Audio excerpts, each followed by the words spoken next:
আজকের topic rheumatoid arthritis. এটি এক ধরনের অটো ইমিউনি ডিজিজ। এই রোগটা প্রথম ধরা পড়ে আঙুলের গাঁটগুলো ফোলা, ব্যথা, তারপর রিস্ট জয়েন্টটা ফুলে যায় এবং হাড়গুলো ডিফর্মিটি হয়ে আঙুলগুলো এবং রিস্ট জয়েন্ট বেঁকে যায়। তারপর কোনো একটা হাঁটু ধরে যায় এবং হাঁটুটার মধ্যে হাড় বৃদ্ধি হয়ে যায়, হাড়ের একদম ডিফর্মিটি হয়ে যায়, মানুষ চলাফেরা করতে পারে না। এই অসুখটা বেশিরভাগ মেয়েদের ক্ষেত্রে হয়। ঠিক 10 বছর থেকে 30 বছর বয়স পর্যন্ত মেয়েদের এই অসুখটা হয়ে থাকে।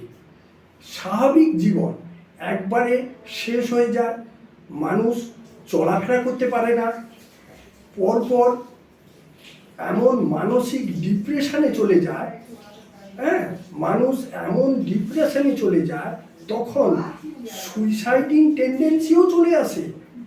আর সেই পেশেন্টকে তার বাড়ির লোক অবহেলার চোখে দেখে। এইটা সব থেকে বড় কারণ। আমরা ছেলেরা আমাদের ছেলেদের কোনো অসুখ হলে বাড়ির সবাই খুব যত্নে রাখে, কিন্তু কোনো একটা মহিলা পেশেন্টের এই অসুখ হয়ে গেলে সে যখন কিছুই করতে পারে না, তার প্রতি সবার ভালোবাসা নষ্ট হয়ে যায়, আর সেই মেয়েটা খুব অসহায়ের মধ্যে জীবন কাটায়। এবং আরেকটা কথা বলি, এই অসুখটা কিভাবে ধরা পড়ে, কি টেস্ট করতে হয়।